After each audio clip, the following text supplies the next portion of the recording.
Mi novia y mi hermano me acusaron falsamente de abuso y fui repudiado por mi familia. 8 años después, mi padre apareció en mi puerta suplicando mi perdón. Antes de contar lo que me pasó, necesitan conocer a mi familia. Crecí en un hogar de clase media en las afueras de Seattle con mis padres y mi hermano mayor Adrián.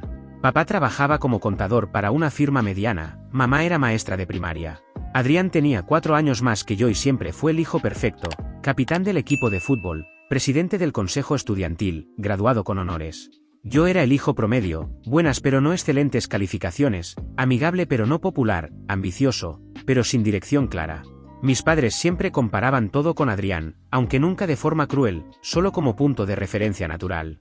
Adrián y yo teníamos una relación decente de hermanos. No éramos mejores amigos pero tampoco enemigos. Hacíamos cosas juntos ocasionalmente, veíamos juegos de los Seahawks, un equipo de fútbol americano. Jugábamos básquetbol en el parque y asistíamos a barbacoas familiares.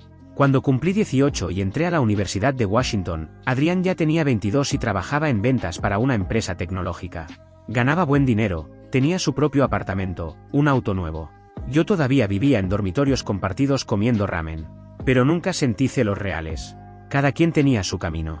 Conocí a Victoria en mi segundo año de universidad, en una clase de sociología que ambos tomábamos como requisito general. Ella estudiaba marketing, era increíblemente inteligente, atractiva y tenía esta risa que iluminaba cualquier habitación. Empezamos a estudiar juntos, lo que se convirtió en cafés, que se convirtieron en citas reales. Para el tercer mes ya éramos oficiales. Victoria era de Portland, sus padres eran religiosos conservadores con dinero, y ella era hija única. Tenía altas expectativas de sí misma y de las personas a su alrededor. Después de graduarnos, Victoria consiguió trabajo en una firma de marketing boutique ganando $45,000 anuales. Yo conseguí un puesto en una compañía de tecnología médica ganando $52,000. Decidimos mudarnos juntos a un apartamento de una habitación en Capitol Hill que alquilábamos por $1,400 mensuales. Dividíamos todo a la mitad. La vida era buena. Hacíamos planes de futuro, casarnos en unos años, comprar una casa, tener hijos eventualmente. Yo había empezado a tomar clases nocturnas para completar un segundo grado en ciencias de la computación en línea, algo que me tomaría 5 años pero que abriría mejores oportunidades laborales. Durante los primeros 2 años, todo funcionó bien. Victoria y yo teníamos rutinas cómodas, cocinábamos juntos los domingos para la semana, veíamos series en la noche, viajábamos cuando podíamos permitírnoslo. Asistíamos a reuniones familiares regularmente, alternando entre mi familia y videollamadas con sus padres en Portland. Adrián venía a cenar a nuestro apartamento cada 2 semanas aproximadamente. Él y Victoria se llevaban bien, lo cual me agradaba. No quería tener una novia que chocara con mi familia. Pero alrededor del mes 24 de nuestra relación, empecé a notar cosas extrañas. Pequeñas al principio, fáciles de ignorar. Victoria empezó a mencionar a Adrián más seguido en conversaciones. Adrián me recomendó este podcast, Adrián dice que debería pedir un aumento, Adrián y yo almorzamos la semana pasada para hablar sobre su trabajo. Ese último me pareció raro. ¿Cuándo habían almorzado? Victoria nunca me había mencionado planes de almorzar con mi hermano. Cuando pregunté casualmente al respecto, ella dijo que se habían encontrado por coincidencia cerca de su oficina y decidieron comer juntos. Razonable. No pensé más en ello. Luego empecé a notar cómo interactuaban en reuniones familiares. Mi familia hacía barbacoas mensuales en casa de mis padres. En la barbacoa de julio, noté a Adrián y Victoria hablando a solas en el patio trasero durante casi 45 minutos. Estaban lo suficientemente lejos del resto que nadie podía escuchar su conversación. Cuando me acerqué, ambos se rieron de forma que parecía forzada y cambiaron inmediatamente de tema. Solo hablábamos sobre estrategias de marketing, explicó Victoria. Adrián asintió, le estaba dando consejos sobre cómo manejar clientes difíciles. Otra explicación razonable. Pero seguí notando el patrón. En la barbacoa de agosto, otra vez los encontré en el garaje hablando en voz baja. En septiembre, llegué temprano a casa de mis padres para una cena y los vi en el porche delantero, sus cabezas inclinadas juntas sobre el teléfono de Victoria, riendo. Cuando me vieron, Victoria guardó rápidamente su teléfono. Le estaba mostrando fotos de ese viaje que hicimos a Vancouver, dijo.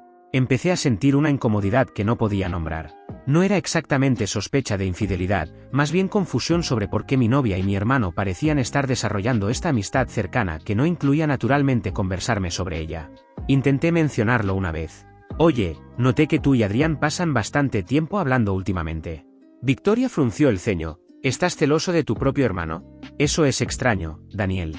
Me hizo sentir paranoico, así que lo dejé ir. Tal vez estaba exagerando. Tal vez era inseguridad mía. Pero entonces empezaron las verdaderas señales de alerta. En octubre, Victoria comenzó a trabajar hasta tarde con más frecuencia, llegando a casa a las 9 o 10 de la noche cuando antes llegaba a las 6. Nuevo proyecto grande, explicaba, luciendo exhausta. Su teléfono se convirtió en algo que protegía celosamente. Lo llevaba al baño, lo mantenía boca abajo en la mesa, cambiaba la pantalla rápidamente si yo entraba a la habitación. Cuando le preguntaba qué veía, decía solo trabajo o memes tontos. Empezó a usar ropa diferente, más arreglada. Se compraba lencería nueva que nunca usaba conmigo. Nuestra vida íntima disminuyó drásticamente. Cuando intentaba iniciar algo, ella estaba demasiado cansada, demasiado estresada, no se sentía bien. En noviembre, encontré un recibo de un hotel en su bolso cuando buscaba chicle. El Fairmont Olympic, una noche, habitación ejecutiva, $340. Cuando le pregunté, dijo que su empresa había hospedado allí a un cliente importante de fuera de la ciudad y ella había manejado el evento. Parecía plausible. Su firma hacía ese tipo de cosas. Pero algo no se sentía bien. Revisé el calendario de su trabajo en la cocina donde compartíamos nuestras agendas. No había ningún evento de cliente marcado esa fecha. Diciembre fue peor. Victoria se volvió distante emocionalmente. Conversaciones que antes fluían naturalmente ahora se sentían forzadas. Dejó de preguntarme sobre mis clases nocturnas o mi trabajo. Cuando compartía cosas sobre mi día, ella apenas escuchaba, mirando su teléfono. Una noche intenté tener una conversación seria. Victoria, siento que hay distancia entre nosotros últimamente. ¿Está todo bien? Ella suspiró. Estoy estresada con el trabajo, Daniel. No todo es sobre ti. Su respuesta fue tan cortante que me hizo retroceder. La Navidad fue incómoda. Pasamos la víspera con mi familia. Adrián estaba allí, por supuesto. Noté miradas entre él y Victoria que no podía descifrar. En un momento, los vi intercambiar una sonrisa privada a través de la mesa mientras mi padre contaba una historia. Más tarde, cuando todos abrieron regalos, Victoria le dio a Adrián un regalo caro, una botella de whisky escocés de $120 que yo sabía que ella había comprado porque la vi en nuestra cuenta compartida. Le había comprado a mi papá una corbata de $30. La desproporción me molestó.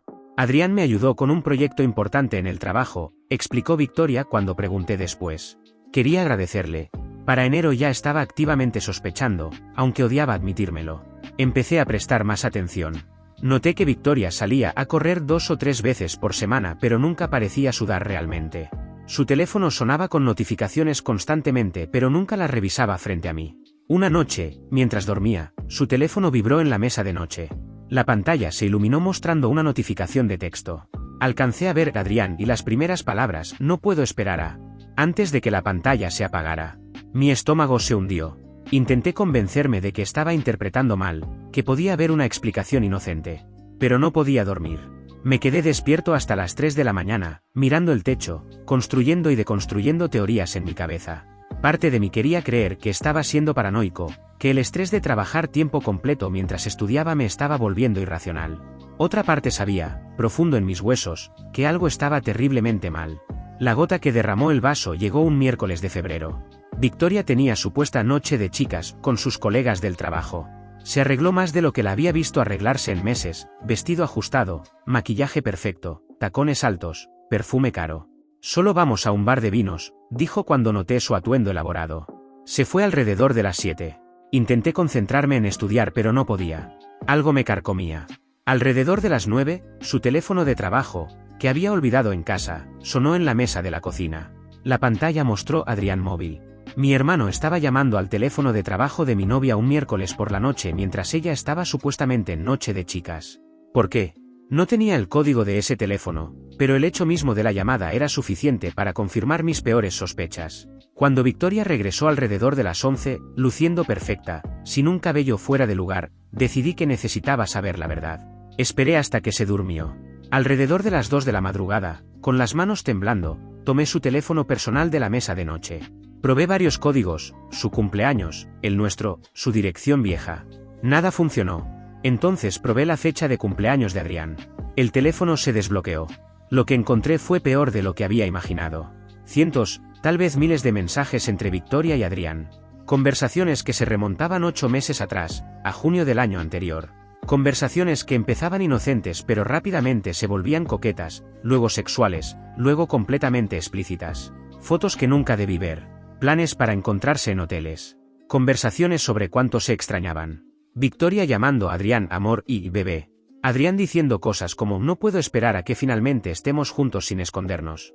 Pero lo que realmente me destrozó fueron las conversaciones sobre mí. Victoria quejándose con Adrián sobre cuán aburrido era yo, cuán poco ambicioso, cuán mediocre.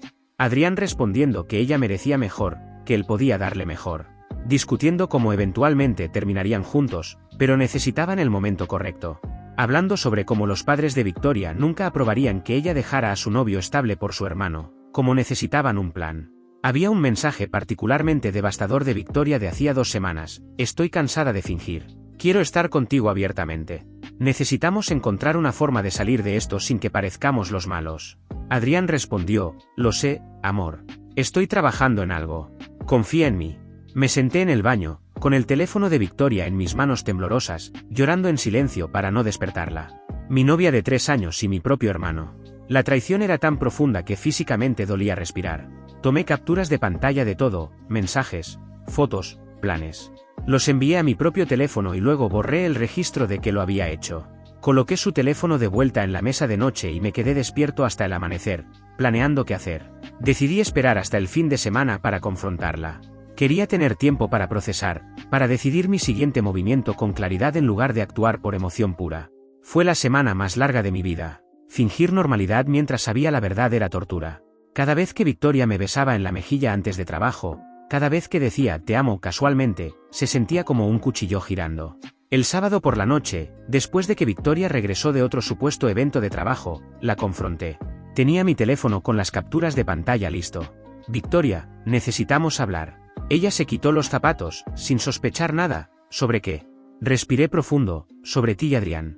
Vi su rostro cambiar, el color drenándose. ¿Qué quieres decir? Saqué mi teléfono, vi todo. Los mensajes, las fotos, los planes. Sé que han estado teniendo una aventura durante 8 meses.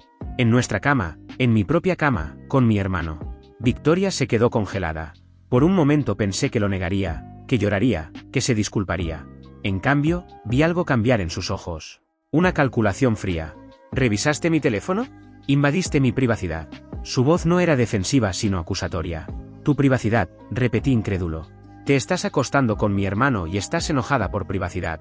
Ella cruzó los brazos. Esto es exactamente por qué pasó. Eres controlador, invasivo, no confías en mí. No podía creer lo que escuchaba. Victoria, tienes que estar bromeando. Tienes evidencia literal de tu infidelidad y de alguna manera soy yo el problema. Ella dio un paso hacia mí, su expresión transformándose en algo que no reconocía. No me toques. Retrocedí confundido. No te estoy tocando. Ni siquiera estoy cerca de ti. Su voz se elevó. No me toques. Como todas las otras veces. Un frío recorrió mi espina dorsal. Victoria, ¿de qué estás hablando? Sus ojos se llenaron de lágrimas que parecían reales. Sabes exactamente de qué hablo. Las noches que dije que no y no escuchaste. Las veces que me forzaste cuando no quería.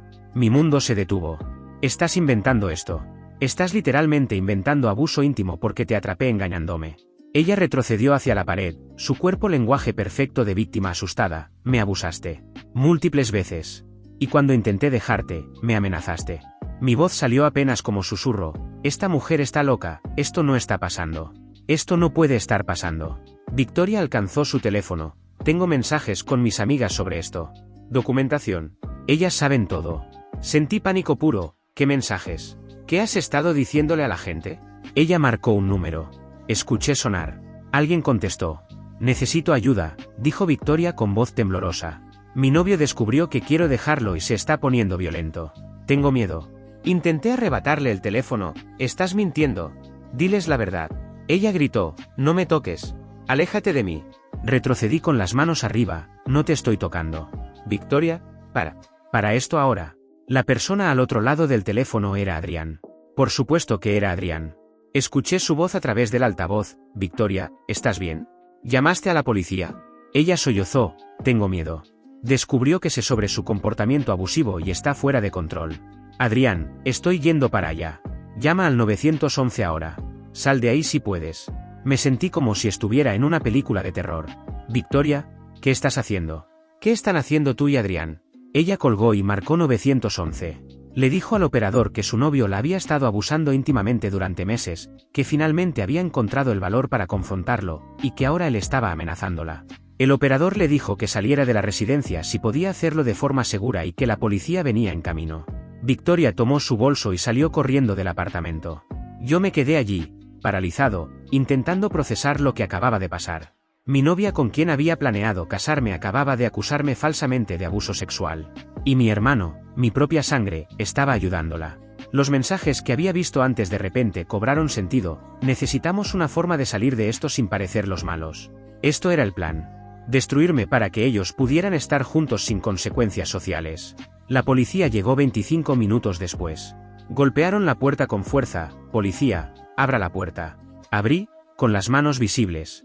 3 oficiales entraron con manos en sus armas. Daniel Morales, gire y ponga las manos detrás de su espalda.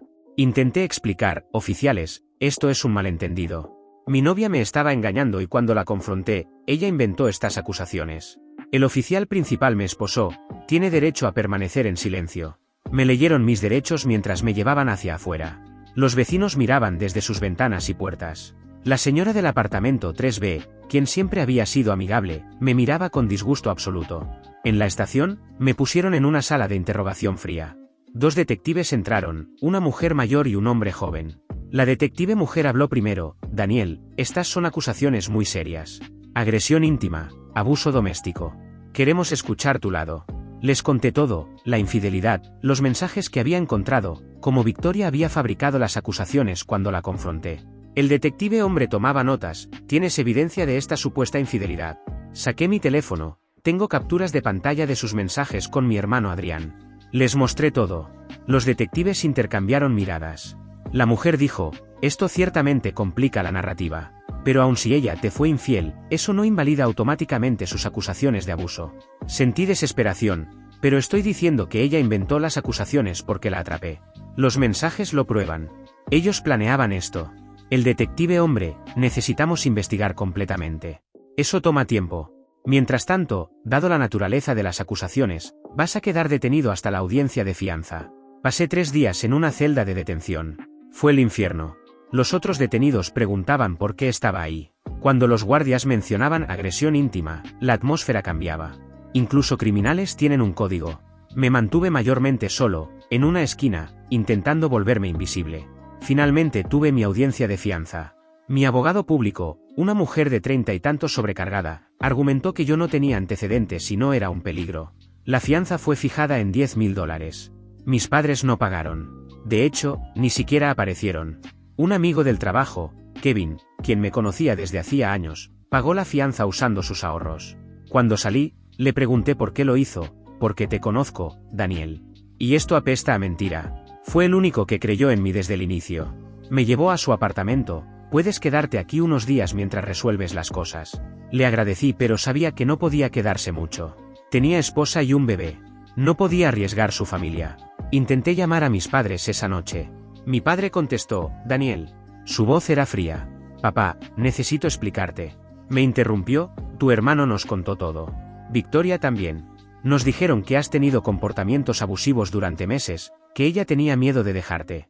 Sentí mi garganta cerrarse. Papá, están mintiendo. Ellos tienen una aventura. Te puedo mostrar pruebas. Él suspiró. Adrián nos mostró mensajes donde Victoria le pedía ayuda porque tenía miedo de ti. Adrián estaba siendo un buen hermano, intentando ayudarla de forma segura. Sentí mi mundo desmoronarse. ¿En serio? ¿Van a creer eso?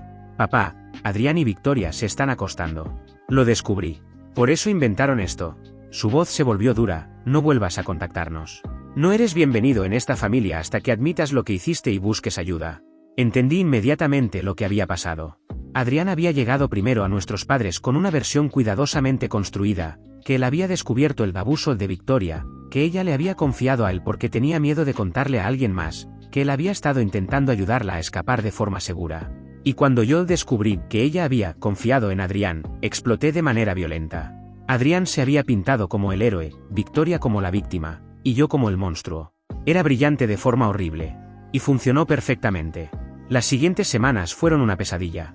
La investigación policial continuó pero no encontraron evidencia física de abuso porque no existía. Victoria proporcionó mensajes con amigas donde supuestamente discutía mi comportamiento abusivo. Luego descubrí que esas amigas no existían. Eran cuentas falsas que ella y Adrián habían creado para construir una narrativa. Pero probar eso tomó tiempo. Mi trabajo me despidió 2 días después de mi liberación. Recursos Humanos fue claro: tienes acusaciones criminales pendientes. No podemos arriesgar la reputación de la empresa. Perdí mi apartamento porque estaba a nombre de Victoria y ella presentó una orden de restricción contra mí. Kevin me dejó quedarme 2 semanas más, pero su esposa estaba incómoda.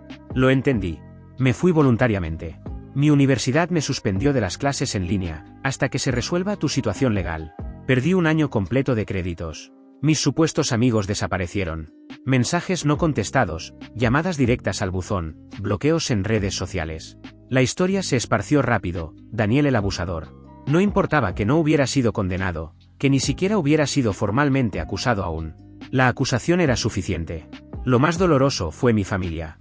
Mis padres eligieron creer a Adrián. Cada vez que intentaba contactarlos, me ignoraban o me decían que buscara ayuda profesional. Adrián, el hijo perfecto, se había convertido en héroe salvando a una pobre mujer de su hermano abusivo. Yo me convertí en la vergüenza familiar que nunca mencionaban. Las reuniones familiares continuaban sin mí. La vida continuaba como si yo nunca hubiera existido. Después de 1 mes viviendo en mi auto, un amigo de Kevin llamado Eric me ofreció su sofá. Eric me conocía apenas, pero me dio oportunidad: 6 meses máximo, amigo. Consigue trabajo, ahorra dinero, sal de aquí. Le agradecí con lágrimas en los ojos. Dormí en ese sofá gastado como si fuera un colchón de 5 estrellas. Conseguir trabajo era imposible. Cualquier empleador que corriera una verificación de antecedentes veía acusación pendiente de agresión sexual. Puertas se cerraban en mi cara. Finalmente conseguí trabajo en una planta procesadora de pescado en el muelle que pagaba $11 por hora, en efectivo, sin preguntas. Trabajo nocturno, 10 horas, 6 días a la semana. Olía a muerte marina constantemente. Pero era dinero. La investigación policial finalmente concluyó 4 meses después del incidente inicial. Los detectives determinaron que no había evidencia suficiente para presentar cargos formales. Las inconsistencias en la historia de Victoria, la falta de evidencia física, y los mensajes que demostré mostrando su infidelidad crearon duda razonable. Fui oficialmente exonerado. La fiscal me llamó personalmente: señor Morales, no procederemos con cargos. Lamentamos lo que pasó. Colgué sintiendo alivio y rabia simultánea. Lamentamos lo que pasó como si hubiera sido un accidente natural, no una destrucción intencional de mi vida. Después de todo eso, mi vida quedó en ruinas. Mi reputación estaba completamente destruida y no tenía a dónde volver. Perdí mi casa porque nunca estuvo a mi nombre, legalmente no podía regresar allí, aunque hubiera sido mi hogar. Algo que me carcomía por dentro, al menos al principio, era que mis padres supieran la verdad. Yo tenía pruebas desde el primer momento, pero nunca quisieron escucharme.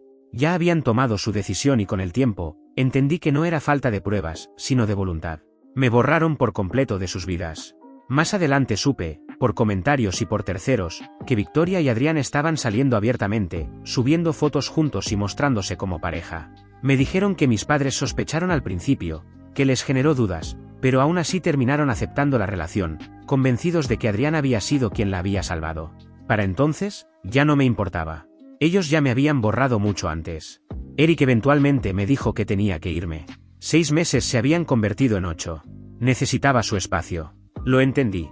Me dio $1000 de sus propios ahorros. Ve a otra ciudad, Daniel. Empieza de nuevo. No hay futuro para ti aquí. Tenía razón. Compré un boleto de autobús a Portland, irónicamente la ciudad natal de Victoria, porque los boletos eran baratos y conocía la ciudad vagamente de haberla visitado con ella. Qué cruel ironía. En Portland encontré trabajo en una cocina de un restaurante casual como lavavajillas. $9 por hora, turnos de cierre. Alquilé una habitación en una casa compartida con 5 desconocidos por $350 mensuales. Mi cuarto era del tamaño de un closet, pero era mío. Nadie me conocía aquí. Nadie sabía mi historia. Podía respirar. Trabajé en esa cocina durante 6 meses. Al principio solo lavaba platos, pero pasaba el tiempo observando a los cocineros, sus movimientos precisos, la forma en que se coordinaban, el ritmo casi coreografiado del servicio. Me fijaba en cómo cortaban, cómo probaban, cómo corregían un plato sobre la marcha. El chef principal notó mi interés un día y me preguntó sin rodeos: ¿quieres aprender a cocinar en lugar de solo lavar platos? Asentí sin pensarlo. Empezó enseñándome lo básico, tareas simples, pero suficientes para abrirme una puerta. Ahí descubrí que realmente amaba cocinar. Había algo profundamente meditativo en picar vegetales, algo reconfortante en transformar ingredientes simples en un plato terminado. Cocinar se convirtió en una forma de terapia silenciosa, una manera de ordenar mi cabeza sin tener que hablar de nada. Con esa certeza, Apliqué a un programa culinario en el Portland Culinary Institute. Me aceptaron basándose únicamente en un ensayo personal y una entrevista. No pedí cartas de recomendación de mi vida anterior, no quería arrastrar nada del pasado. Era un estudiante de 27 años empezando de cero. Tomé préstamos estudiantiles enormes, $35.000 para un programa de 2 años. No era una decisión cómoda, pero era la única salida que veía. La escuela culinaria fue brutalmente difícil. Jornadas de 12 horas, instructores que gritaban, estándares casi imposibles de cumplir. Y, aún así, me encantó. Cuando tu mente está completamente absorbida en no quemar una reducción, en no sobrebatir una mezcla o en sacar un plato a tiempo, no queda espacio para la depresión. Cada error se pagaba caro, pero cada pequeño acierto se sentía como un avance real. Los fines de semana trabajaba turnos nocturnos en un bar para poder pagar la renta. Dormía 4 horas por noche, a veces menos. Vivía a base de café, cansancio y pura terquedad, empujándome día tras día sin darme permiso para rendirme. 2 años después me gradué con honores. Conseguí trabajo como cocinero de línea en un restaurante respetable. El salario era de $32.000 al año, nada extraordinario, pero estable. Me mudé a un pequeño apartamento tipo estudio que alquilaba por $650 al mes. Por primera vez en años tenía una rutina, una dirección y un poco de paz. No era feliz exactamente, pero ya no estaba hundido. Había dejado de ser activamente miserable, y en ese momento, eso contaba como una victoria. Un año después vi un anuncio que me llamó la atención, una cadena internacional de hoteles de lujo buscaba chefs para un resort en el sudeste asiático.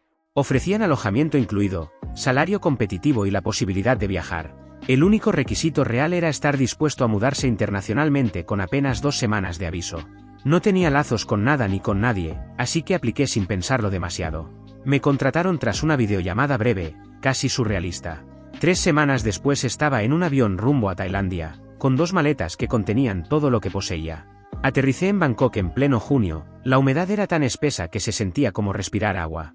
El resort estaba en una isla privada, accesible solo por bote. Parecía otro planeta, villas de lujo, playas intactas y huéspedes con un nivel de riqueza que me resultaba difícil de comprender. El personal éramos unas 50 personas de más de 20 países distintos. Vivíamos en cuartos compartidos detrás del resort y por pura necesidad, terminamos convirtiéndonos en una especie de familia improvisada. Entre ellos estaba Siri, una mesera local tailandesa de 29 años, con una sonrisa que iluminaba cualquier espacio. Ella me enseñaba palabras en tailandés, yo le enseñaba cocina occidental. Así, sin forzarlo, nos volvimos amigos. La amistad se convirtió en algo más después de 8 meses. No fue dramático ni repentino, ocurrió de forma gradual, casi natural, cómoda. Siri sabía que yo cargaba heridas profundas y nunca me presionó. Una noche, después del turno, caminábamos por la playa en silencio cuando me preguntó con suavidad, ¿qué fue lo que te hizo venir hasta aquí, Daniel? Le conté todo. Cada detalle doloroso, sin omitir nada. Ella escuchó sin interrumpirme, sin juzgar. Cuando terminé, tomó mi mano y dijo simplemente, no fue tu culpa. Nada de eso fue tu culpa. Lloré por primera vez en años. Un año después nos casamos en una ceremonia pequeña, mezclando tradiciones tailandesas y occidentales. Su familia me recibió con los brazos abiertos, sin preguntas ni condiciones. De mi lado solo estuvo Eric, que voló 22 horas para acompañarme. Durante la recepción me abrazó y me dijo, estás brillando, hermano. De verdad brillando. Tenía razón. Había dejado de limitarme a existir y había empezado, por fin, a vivir.